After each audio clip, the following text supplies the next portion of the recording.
Good day to you folks. Go ahead, Miss Cook.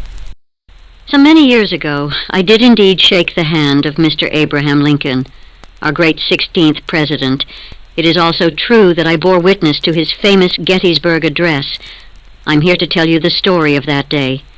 It was quite a fine day, I must say. A most significant battle had taken place there not so long before. Gettysburg, that is. And on that particular day, the president was to give a speech during the dedication of the cemetery. Me and my sister Elmira Jane woke up by candlelight that early morn with, well, quite a lot of excitement. I recall the weather being sunny and warm, particularly so given the time of year. From our home it was an 11-mile journey to Gettysburg. In those days the trip was by carriage, of course. In Gettysburg we went to the town center and found the home of an old family friend, Judge David Wills. You see, Judge Wills was hosting the president that day. When we arrived at the Wills residence, we came upon some kind of gathering. I later learned that the previous evening the president gave a speech there. The neighbors who heard his speech were now gathering to meet him and shake him by the hand. My sister and I, timid and self-conscious as we were, joined the gathering. In my young mind I thought to myself, finally, the great moment has arrived.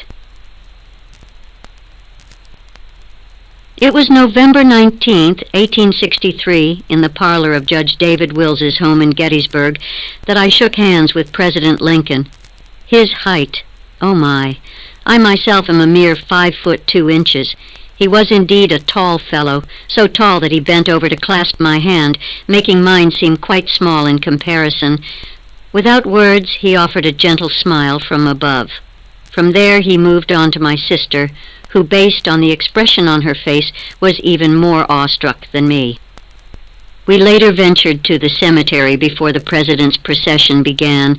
There was a rough wooden platform that we sat on. This was the platform on which Lincoln would later give his most famous address. A brief while later, we had the opportunity to witness the procession carrying the president at its center. I stood close to the president during his Gettysburg Address, catching every word of it. Much to my surprise, it seemed short. A dignified silence followed. There was no applause when he finished speaking. A short while after his speech, the crowd dispersed, and we were on our way back home. It was a most splendid day for my sister and I. For most people, Abraham Lincoln is recalled as a heroic figure and the great emancipator. Personally, I remember him as a gentle, approachable individual with a warm handshake and a smile radiating an indescribable kindness. This memory has remained vivid despite the many years that have passed.